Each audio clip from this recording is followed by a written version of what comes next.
എല്ലാവരും സന്തോഷത്തോടെ new year ആഘോഷിക്കണം. അതുകൊണ്ട് ഇന്ന് പഴയ പിണക്കങ്ങൾക്കൊന്നും സ്ഥാനമില്ല. Jyoti, happy new year. Happy new year. ചിത്രേ, ജ്യോതിക്ക് ജ്യൂസ് കൊടുക്ക്. ജ്യോതി,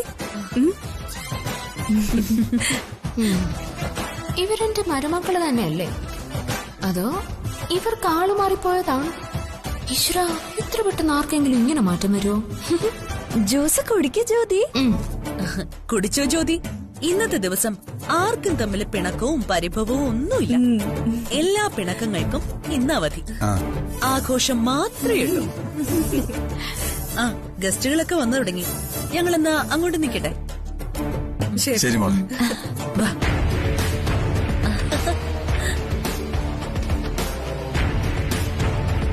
എന്താടി ഇതൊക്കെ ഇങ്ങനെ അഭിനയിക്കാൻ ഇവിടെ ഇപ്പൊ എന്തുണ്ടായി?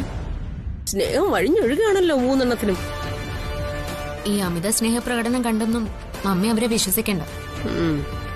എന്തെങ്കിലും രഹസ്യമായ പദ്ധതി ഒരുക്കിയിട്ടായിരിക്കും പുറമേ ഈ സ്നേഹപ്രകടനം നടത്തുന്നത്. എന്നോട് അവളുമാരുടെ ഒരു കളിയും നടക്കത്തില്ല.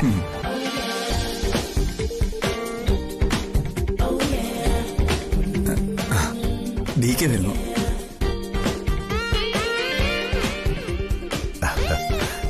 Good evening uncle. Good evening. Happy new year. Happy new year. എല്ലാവർക്കും സുഖമല്ലേ? ഈശ്വരനെ അനുഗ്രഹിച്ച് എല്ലാം നന്നായിരിക്കും. പുതുവർഷം പിറക്കുമ്പോ എല്ലാരും കൂടെ ഇങ്ങനെ ഒന്നിച്ചു കൂടുന്നത് തന്നെ സന്തോഷമുള്ളൊരു കാര്യമല്ലേ? അതെ അങ്കിൾ, ഈ ആഘോഷം എല്ലാവർക്കും വേണ്ടിയാ. കഴിഞ്ഞതെല്ലാം മറന്ന് എല്ലാവരും സന്തോഷമായിരിക്കും. അക്കാര്യത്തില് DKക്ക് ഒട്ടും ടെൻഷൻ വേണ്ട. ഞങ്ങൾ ഈ ഫംഗ്ഷനില് എല്ലാവർക്കും സന്തോഷിക്കാനുള്ള ഒരുപാട് കാര്യങ്ങൾ പ്ലാൻ ചെയ്തിട്ടുണ്ട്.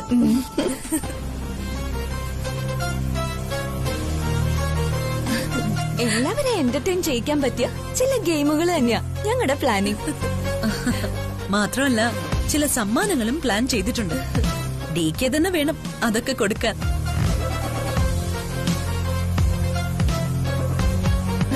ഫാൻസി ഡ്രസ് മത്സരം കൂടി സംഘടിപ്പിച്ചിട്ടുണ്ട്. ഫാൻസി ഡ്രസ്സോ?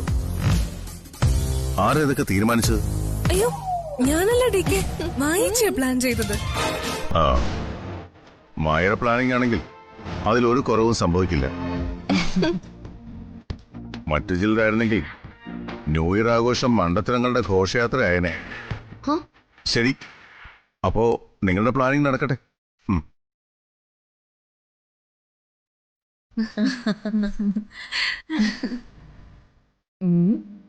ഇവളുമാരുടെ പ്ലാനിങ്ങിൽ ഒരു ദുരൂഹതയുണ്ടല്ലോ. മോളെ, ഞങ്ങൾ പത്മാവതി അമ്മ ഒന്ന് കണ്ടിട്ട് വരാം.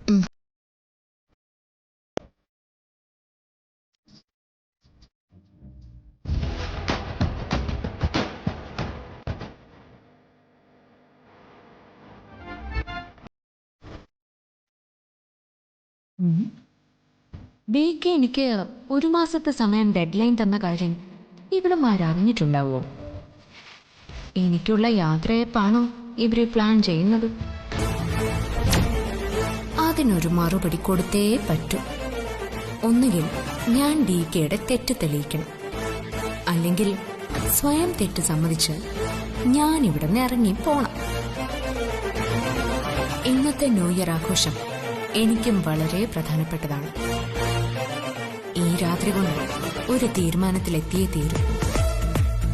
നാളെ ഞാൻ ഈ അമരാവതിയിൽ വേണോ വേണ്ടയോ എന്ന് ഈ ന്യൂ ഇയർ ആഘോഷം തീരുമാനിക്കും. എന്റെ വിധി തീരുമാനിക്കുന്ന രാത്രിയായത്. എന്ത് സംഭവിച്ചാലും ഈ രാത്രി സത്യം തെളിയിക്കും ഞാൻ.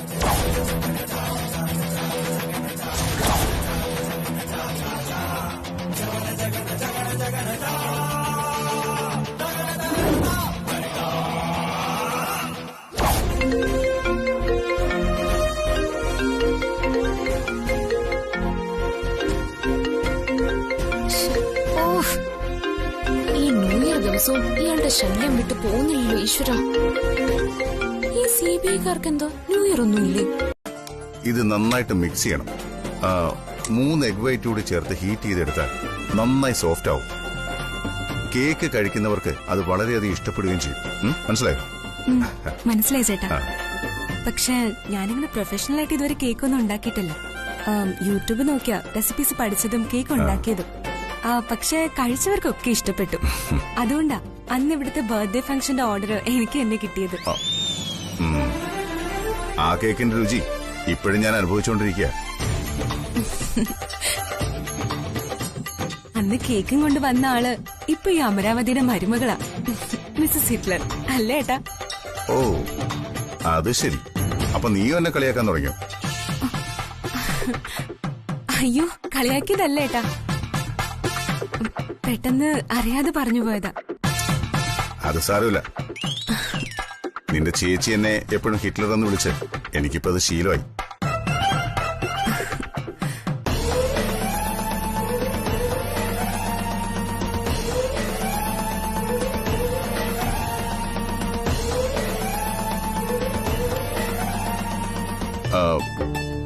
പ്രിയ, ഇതിൽ ഓയിലാണോ യൂസ് ചെയ്യുന്നത്? അതെ. കേക്ക് ഉണ്ടാക്കുമ്പോ ഓയിൽ യൂസ് ചെയ്യുന്നതിന് പകരം അൺസോൾട്ടഡ് ബട്ടർ യൂസ് ചെയ്താൽ നല്ല ടേസ്റ്റി ആയിരിക്കും. താങ്ക് യു ഏട്ടാ. വെൽക്കം. എനിക്കിപ്പോ എന്ത് സന്തോഷാണെന്നറിയോ? എന്തിന്? ഏട്ടൻ ഇങ്ങനെ ഇവിടെ എന്റെ അടുത്ത് നിന്ന് കേക്ക് ഉണ്ടാക്കാൻ പഠിപ്പിച്ചു തരുമ്പോ സത്യത്തിൽ ഞാനൊരു അനിയത്തിയായി പോകുന്നുണ്ട്. ഞാൻ വല്ലാതെ സെക്യൂർഡ് ആണെന്ന് തോന്നുക. ഇതുവരെ അനുഭവിച്ചിട്ടില്ലാത്ത ഒരു സുരക്ഷിതത്വം. ജന്മം കൊണ്ട് മാത്രമല്ല, കർമ്മം കൊണ്ടും ബന്ധങ്ങളുണ്ടാവും. നിന്റെ പ്രായത്തിലുള്ള എനിക്ക് പരിചയമുള്ള എല്ലാ പെൺകുട്ടികളും എന്റെ അനിയത്തിമാരാ. അപ്പൊ ശരി, കേക്ക് മേക്കിംഗ് നടക്കട്ടെ. എന്തെങ്കിലും ഡൗട്ട് ഉണ്ടെങ്കിൽ എന്നെ വിളിക്കണം. ഓക്കേ ഏട്ടാ.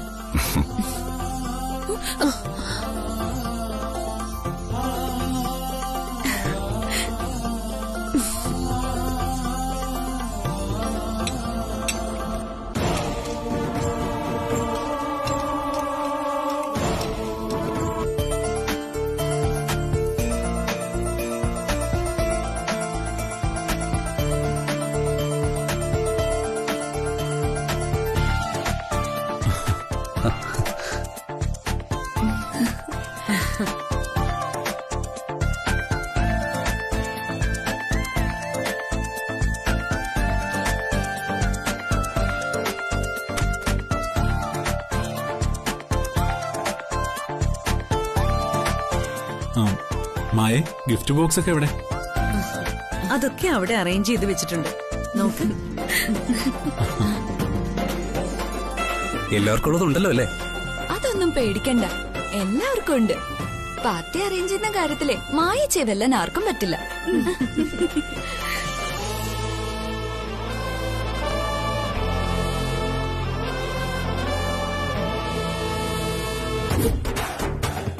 എന്തിനാ പെണ്ണിനോട് ഇത്രയ്ക്ക് അടുപ്പം കാണിക്കുന്നത്? കേക്ക് ഉണ്ടാക്കാൻ പഠിപ്പിക്കുന്നു, ന്യൂ ഇയർ കേക്ക് സെറ്റ് ചെയ്യുന്നു. ഇത് പണിയാവോ മായച്ചി? ജ്യോതിയുടെ കുടുംബം മുഴുവൻ നാണം കെട്ടി ഇവിടുന്ന് ഇറങ്ങിപ്പോയില്ലെങ്കിൽ എന്റെ പേര് മായെന്നല്ല.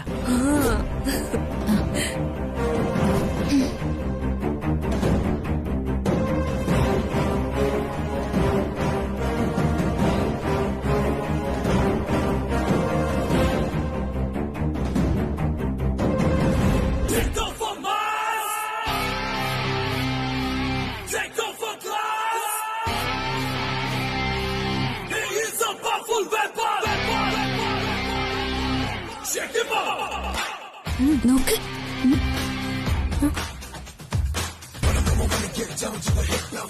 മായച്ചി, ദേ നോക്ക്.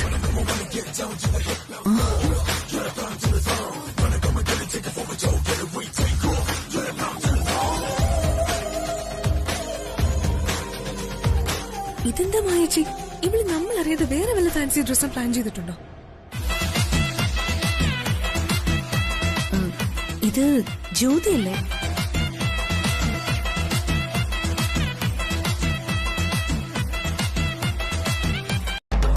എന്റെ മരുമക്കള് 3 പേരും ചേർന്ന് ഒരു ഫാൻസി ഡ്രസ്സ് സംഘടിപ്പിച്ചിട്ടുണ്ട്. അതിന് ഭംഗി കൂട്ടാനാണ് ഈ മാസ്ക്. ഈ മാസ്ക് വെച്ചോണ്ട് വേണം എല്ലാവരും ന്യൂ ഇയർ ഡാൻസ് കളിക്കാൻ.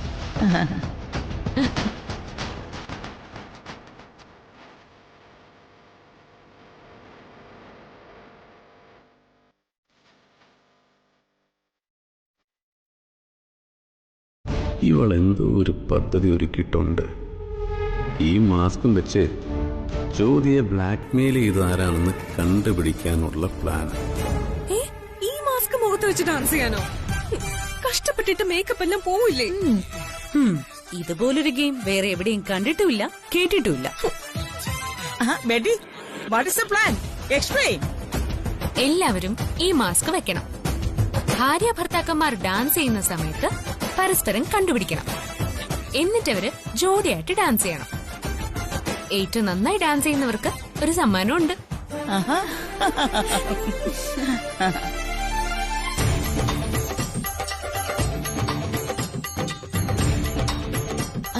എന്ത് സമ്മാനം? അത് സസ്പെൻസാ.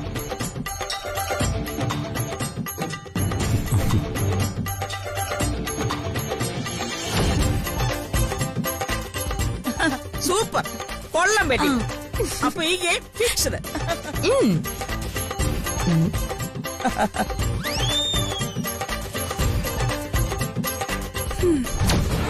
ഇവളുടെ ടാർഗറ്റ് കിഡ്നാപ്പറാണ്. അത് ഞാനാണെന്ന് ഇവള് മനസ്സിലാക്കിയ അതോടെ എല്ലാം തീരും. എന്തു വന്നാലും പിടികൊടുക്കാൻ പാടില്ല. പറഞ്ഞത് കേട്ടല്ലോ. എല്ലാവരും റെഡിയല്ലേ? എന്നാ പിന്നെ ഇപ്പൊ നിങ്ങൾ പോയി കളിച്ചോ. സമയാവുമ്പോ പറഞ്ഞതുപോലെ ചെയ്താൽ മതി. പൊയ്ക്കോ.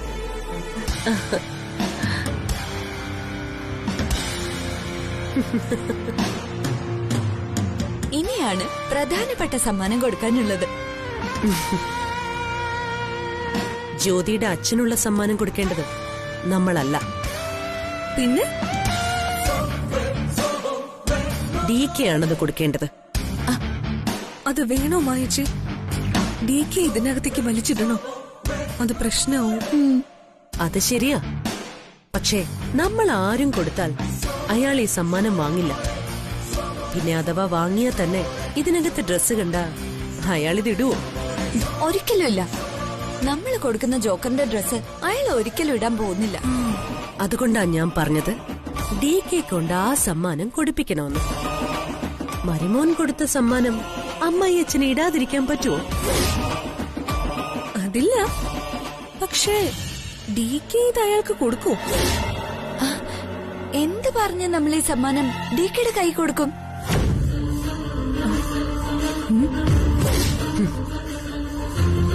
അതൊരു വലിയ കടമ്പ തന്നെയാ.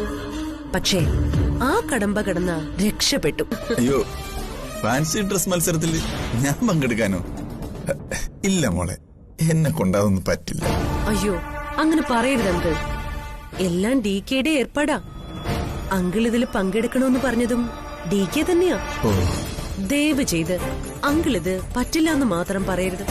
Please please uncle. അല്ല മോളെ, അത് ഒന്നുമില്ല. കുട്ടികളുടെ കൂട്ടത്തില് ഈ ഫാൻസി ഡ്രസ് വേഷം കെട്ടി ഒന്ന് ഡാൻസ് ചെയ്യണം. അത്രേ ഉള്ളൂ. ഞങ്ങൾ എല്ലാവരും ഉണ്ട്. മോളെ, എനിക്കിങ്ങനെ ഈ ഫാൻസി ഡ്രസ് മത്സരത്തിലൊന്നും പങ്കെടുത്ത് പരിചയമില്ല. പിന്നെ ഈ പ്രായത്തില് ഇങ്ങനെ കോലം കെട്ടി ആടുന്നത് നാണക്കേടല്ലേ? അത് സാരമില്ല അങ്കിൾ. ഇത് ഒരു സന്തോഷത്തിന് വേണ്ടിയല്ലേ. DKയുടെ നിർബന്ധം കൂടിയാ ഈ ഫാൻസി ഡ്രസ്. അങ്കിളും കൂടി ഉണ്ടാവുമെന്ന് വിചാരിച്ച ഞങ്ങൾ ഇതെല്ലാം പ്ലാൻ ചെയ്തത്. ഇനിയിപ്പൊ അങ്കിൾ ഇല്ലാന്ന് വന്നാ അത് അത്രയും ക്യാൻസൽ ചെയ്യേണ്ടി വരും. കഷ്ടമുണ്ട് അങ്കിൾ.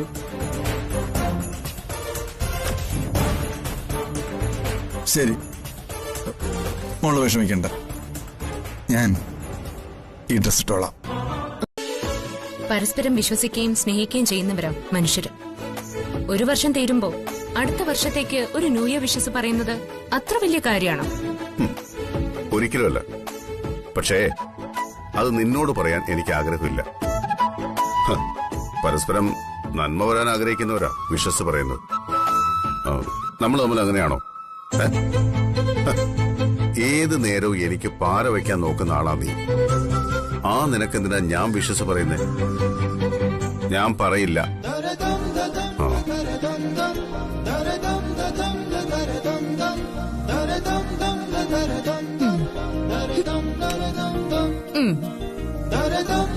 അതെ, എന്നെ പോലെ സുന്ദരിയായ ഒരു പെണ്ണിനോട് ന്യൂ വിഷസ് പറഞ്ഞ് പുതിയ വർഷം തുടങ്ങുന്നതിൽ അഭിമാനിക്കൂ ചേട്ടാ. സുന്ദരിയോ? ആര്, നീയോ? എടി, ഒരു പെണ്ണിന് വേണ്ട മിനിമം പൊക്കം നിനക്കുണ്ടോ? ഈ മുഖം കാണാൻ വല്ല ഭംഗിയുണ്ടോ? മണ്ടത്തരങ്ങളല്ലാതെ നീ ഇന്നും ഒരു ജീവിതത്തിൽ നാവെടുത്ത് പറഞ്ഞിട്ടുണ്ടോ? ഉണ്ട കണ്ണും മൂങ്ങയുടെ മൂക്കും 12 പല്ലുമായിട്ട് വന്നേക്കോ. മൊത്തത്തിൽ നിന്നെ കണ്ട അന്നത്തെ ദിവസം പോക്കാം. പിന്നെ നിങ്ങള് വലിയൊരു രാജകുമാരൻ വന്നിരിക്കുന്നു. സത്യത്തിൽ നിങ്ങൾക്ക് എത്ര വയസ്സുണ്ട്? ഒരു 50 വയസ്സ് കഴിഞ്ഞിട്ടുണ്ടാവില്ലേ? ഈ മുടി മൊത്തം ഡൈ അടിച്ചു വെച്ചേക്കുമല്ലേ?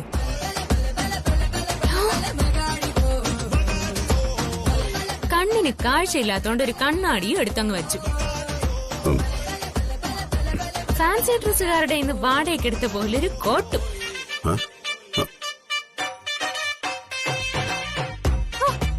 മൊത്തത്തിൽ എന്തൊരു വൃത്തികെട്ട രൂപം നിങ്ങളുടെയെന്നറിയോ? ലോകത്തെ ഒരു പെണ്ണും നിങ്ങളെ സെക്കൻഡ് മാരേജ് ചെയ്യാൻ സമ്മതിക്കാത്തോണ്ട് നിങ്ങൾ എന്നെ അങ്ങ് ബ്ലാക്ക്മെയിൽ ചെയ്ത് കല്യാണം കഴിച്ചു. എന്റെ മരുമകൻ എനിക്ക് ഈ ഡ്രസ്സ് തന്നതിന്റെ ഉദ്ദേശം എന്തായിരിക്കും? എന്നെ ഒരു ജോക്കറായിട്ടാണോ DK കണ്ടിരിക്കുന്നത്? എന്നിട്ട് പാർട്ടിയിൽ ഞാൻ എങ്ങനെ പോവും? എന്നെ കോമാളിയാക്കാൻ DKയും കൂട്ടു നിൽക്കൂ.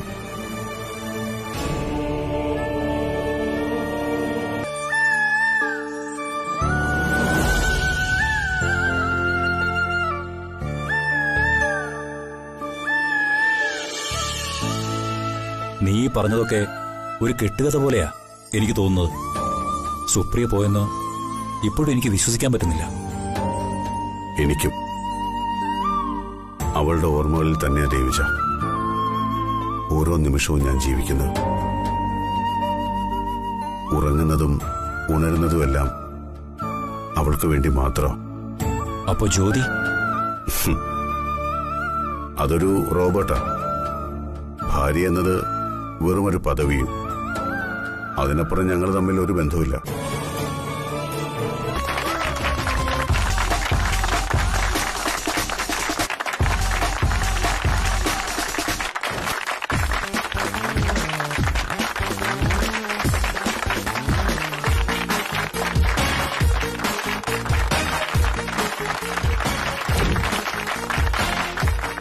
ഓക്കെ, കൊള്ളാം. കാര്യങ്ങളൊക്കെ വിചാരിച്ച പോലെ നടത്തുന്നുണ്ട്. Start the game. Music.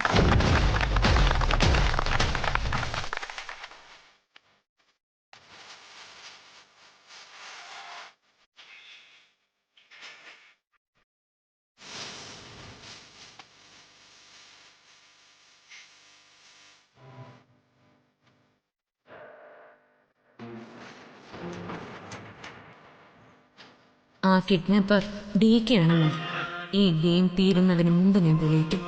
ആ കണ്ണുകൾ അതെനിക്ക് തിരിച്ചറിയാൻ കഴിയും.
നിങ്ങൾക്കിനി രക്ഷപ്പെടാൻ കഴിയില്ല ഹിറ്റ്ലറെ.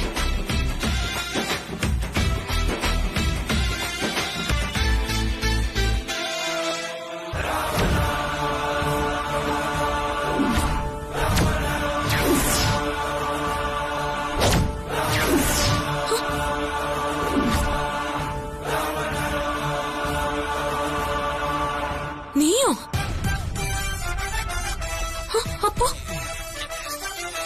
നീ ആയിരുന്നു ആ കിഡ്നാപ്പർ?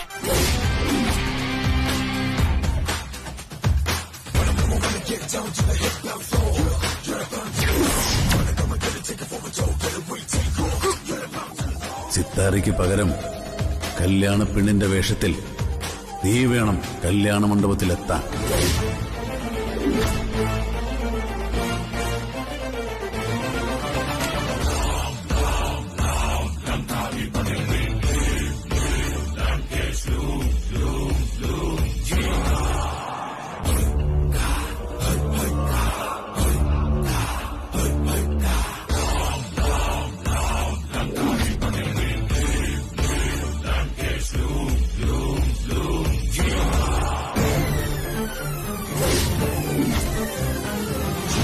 എന്തേ ഞെട്ടിയോ നീ? നിനക്കിതൊരു ഷോക്കാണെന്ന് എനിക്കറിയാം. ഒരുപാട് കഷ്ടപ്പെട്ടു ആ കിഡ്നാപ്പർ DK ആണ് എന്ന് തെളിയിക്കാൻ. ലെഡി ബേക്കറിക്കാരി, ചതിയനാ നീ, കൊടും ചതിയൻ. എന്നെ മാത്രല്ല DK നീ ചതിച്ചു. പ്രിയയെ കിഡ്നാപ്പ് ചെയ്ത് DKയുടെ ജീവിതത്തിലേക്ക് എന്നെ തള്ളിയിട്ടത് നീയാണെന്ന് DK അറിഞ്ഞ പിന്നെ നിന്നെ വെറുതെ വിടില്ല.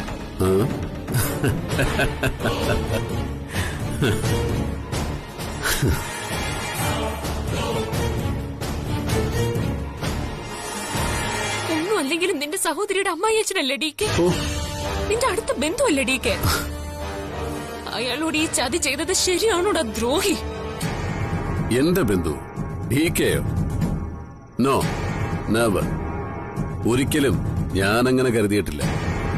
അയാളെന്റെ ശത്രുവാണ്, ആ ജന്മശത്രു. നിനക്ക് വേണ്ടി അയാൾ എന്നെ സസ്പെൻഡ് ചെയ്യിപ്പിച്ചു, നാട് കടത്താൻ ശ്രമിച്ചു. പകരം വീട്ടിൽ ഞാൻ ശത്രുക്കളായി പോരടിച്ച നിങ്ങൾ രണ്ടുപേരെയും ഞാൻ പരസ്പരം അങ്ങ് ഒന്നിപ്പിച്ചു. എന്റെ ഊഹം തെറ്റിയില്ല. ഇപ്പോ നീ കാരണം DKയുടെ സമാധാനം മുഴുവൻ അങ്ങ് പോയി കിട്ടി. നിനക്കോ ഈ വീടൊരു നരകവുമായി മാറി.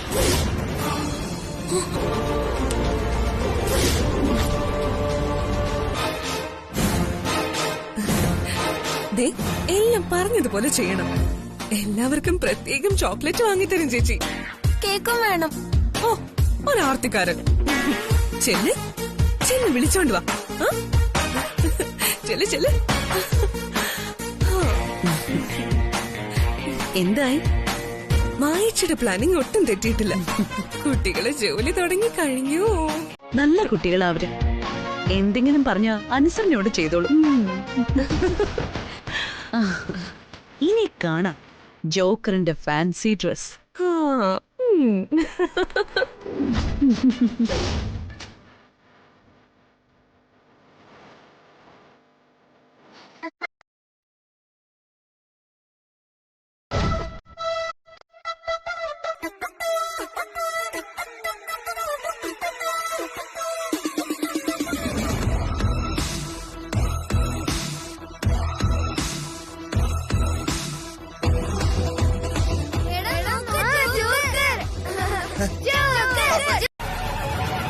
നിന്റെ അച്ഛനും അമ്മയും അനിയത്തിയും നാളെ നേരം പുലരുമ്പോ തെരുവിലായിരിക്കും.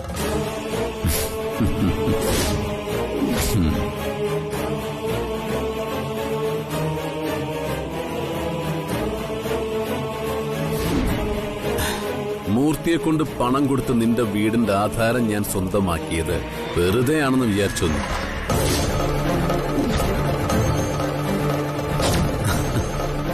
ഈ വീട്ടിൽ നിന്ന് ഇറങ്ങിപ്പോയാൽ പിന്നെ നിനക്കെന്നെ എതിർക്കാൻ പറ്റുമോടി?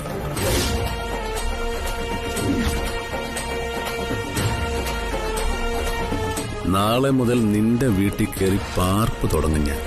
അതോടെ നിന്റെ ജീവിതം തീർന്നു എന്ന് കരുതിയാ മതി. നിന്നെ കൊന്നിട്ട് ജയിലിൽ പോവും ഞാൻ. അത് നീ വയ്ക്കോ, എവിടെ വേണേലും വയ്ക്കോ. പക്ഷേ അതിനു മുൻപ് എനിക്കെതിരെ തെളിവുണ്ടാക്കാൻ നീ ഒരുത്തി ഇവിടെ കൊണ്ട് താമസിപ്പിച്ചിട്ടില്ലേ? എന്റെ വാമഭാഗത്തെ സൂര്യ, അവളെ ഇന്ന് രാത്രി തന്നെ അങ്ങ് തീർക്കും ഞാൻ.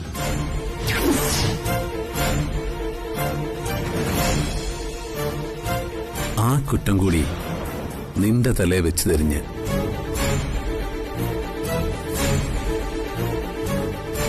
അങ്ങനെ നീ ജയിലിലാകുമ്പോ നിന്റെ അനിയത്തിക്ക് ആരുമില്ലാതാവും. അവരെ ഞാൻ തെരുവിലേക്ക് ഇറക്കുമെന്ന് ഭീഷണിപ്പെടുത്തും. ഒടുവിൽ മറ്റൊരു മാർഗവുമില്ലാതെ നിന്റെ അമ്മയും അച്ഛനും ചേർന്ന് അവളെ എനിക്ക് കല്യാണം കഴിച്ചു തരും.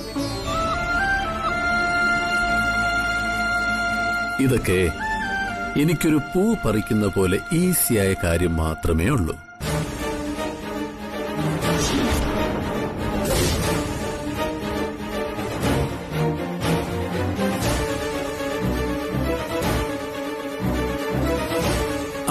പിന്നെ അറിഞ്ഞ സത്യം നിന്റെ മനസ്സിൽ തന്നെ വെക്കുന്നതാണ് നിനക്കും നിന്റെ കുടുംബത്തിനും നല്ലത്.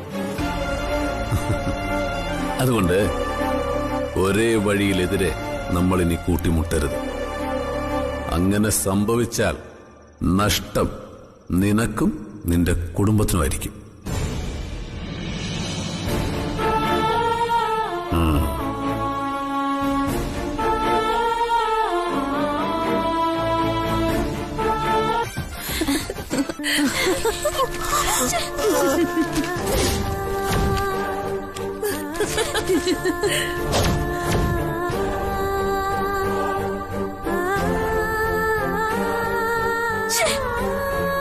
നിങ്ങൾ എന്താ ചെയ്തത്? ഇദ്ദേഹം ഭിക്ഷക്കാരനല്ല, എന്റെ അച്ഛനാ. അത് മറക്കരുത്.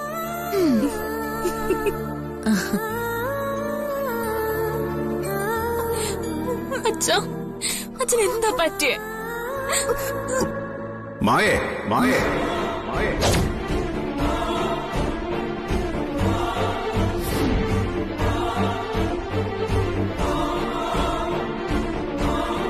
ഇത്രയ്ക്ക് മര്യാദയോട് കാണിക്കാൻ നിങ്ങൾക്ക് ആരധികാരം തന്നു? നിങ്ങളൊക്കെ മനുഷ്യരോ അതോ നാൽക്കാലികളോ? വയസ്സായ ഒരു മനുഷ്യനെ ഇങ്ങനെ അപമാനിക്കാൻ നിങ്ങൾക്ക് എങ്ങനെ തോന്നി? നിങ്ങൾ എന്ത് കരുതി? ഇദ്ദേഹം ഭിക്ഷക്കാരനാണെന്നോ? എന്റെ ബന്ധുവാണ് ഇദ്ദേഹം. ഇദ്ദേഹത്തെ ഇങ്ങനെ അപമാനിക്കാൻ ആരാ നിങ്ങളോട് പറഞ്ഞത്? ആരാണെന്ന്? മായച്ചി, പണി പാളി. ഇനിയിപ്പോ എന്ത് ചെയ്യും? പൊയ്ക്കോണം അവിടുന്ന്. ഒറ്റൊരെണ്ണത്തിനെ എന്റെ കൺമുമ്പിൽ കണ്ടുപോരുത്. ഇറങ്ങിപ്പോവാൻ.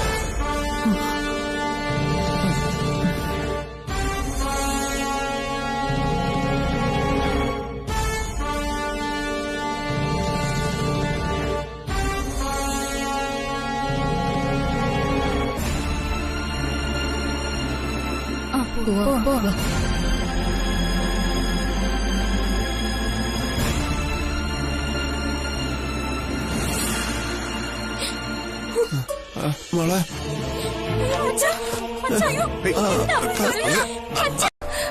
കളിച്ച് കളിച്ച് കളി കാര്യമായെന്ന് എനിക്ക് തോന്നുന്നു. ആ കിളവൻ എന്തെങ്കിലും സംഭവിച്ചാൽ ഡിക്ക് നമ്മളെ വെച്ചേക്കില്ല. അയാള് പറഞ്ഞത് കേട്ടില്ലേ? ഡിക്ക് തന്നോണ്ട് ആ ഡ്രസ് ഇട്ടെന്ന്. അത് നമ്മള് മനഃപൂർവ്വം ചെയ്തെന്ന് അപ്പൊ ഡിക്ക് മനസ്സിലായി കാണും. ഈ ഡിക്ക് എന്തിനാ അയാൾ ഇങ്ങനെ പരിചരിക്കാൻ നിൽക്കുന്നത്? ആരെങ്കിലും കൂട്ടി ആശുപത്രിയിലാക്കിയ പോരെ? ഇതിപ്പോ ആ കിളവൻ കാരണം നമ്മൾ പിടിക്കപ്പെടുമെന്ന എന്റെ പേടി. അല്ലെങ്കിലും ഡിക്ക് അയാളോട് ഒരു സോഫ്റ്റ് കോർണർ ഉണ്ട്. അതുകൊണ്ടാ ഇത്രയും കെയറിങ്. ഡിക്ക് പറഞ്ഞെന്ന് ഞാൻ ആ കിളവനെ പറഞ്ഞു വിശ്വസിപ്പിച്ചതുകൊണ്ടാ അയാൾ ആ ഡ്രസ് ഇട്ടത്. എന്തായാലും കുട്ടികൾ അയാളെ ഒരു പരുവത്തിലാക്കി.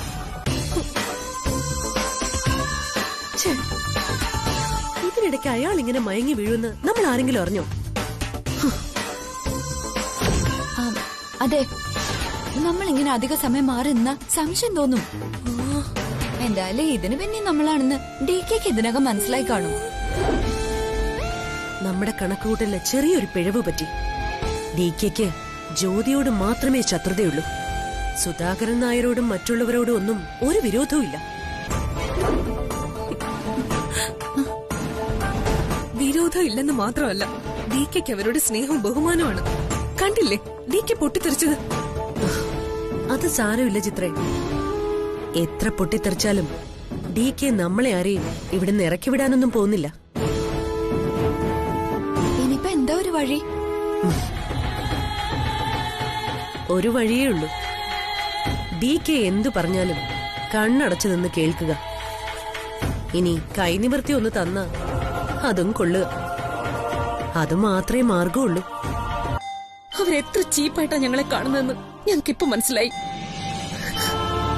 രണ്ടാനമ്മയാണെങ്കിലും എന്റെ മകളായിട്ട് തന്നെയാ ഞാൻ ഇവളെ വളർത്തിയത്. അവളുടെ ജീവിതത്തിന് പോറലേറ്റ അതെനിക്ക് വേദനിക്കും. സ്വർണം കൊണ്ട് പണിഞ്ഞ കത്തിയാണെങ്കിലും വെട്ടിയ മുറിയില്ലേ. അതുകൊണ്ട് എല്ലാം ഇന്നിവിടെ അവസാനിപ്പിക്കണം.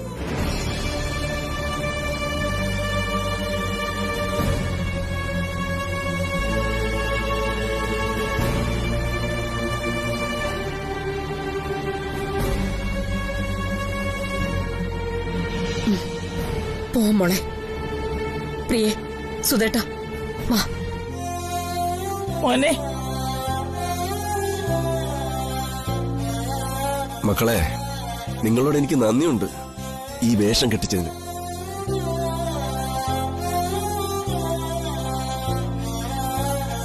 പണവും സൗകര്യങ്ങളും ഈ കാണുന്ന ആഡംബരവുമാണ് ജീവിതമെന്ന് നിങ്ങൾ തെറ്റിദ്ധരിക്കരുത്.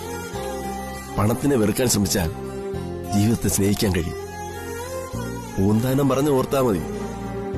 2-4 ദിനം കൊണ്ട് ഒരുത്തനെ തണ്ടിലേറ്റി നടത്തുന്നതും ഭവാൻ, മാളിക മുകളേറിയ മന്നന്റെ തോളിൽ മാറാപ്പ് കയറ്റുന്നതും ഭവാൻ. എന്നും ഇതുപോലെ നല്ല സൗകര്യത്തിൽ ജീവിക്കാൻ ഈശ്വരൻ നിങ്ങളെ അനുഗ്രഹിക്കട്ടെ.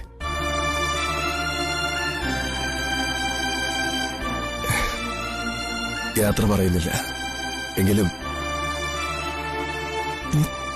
തമ്മിൽ കാണാതിരിക്കണമെന്നുള്ള പ്രാർത്ഥനയേ ഉള്ളൂ. വാ മോളെ, വാ.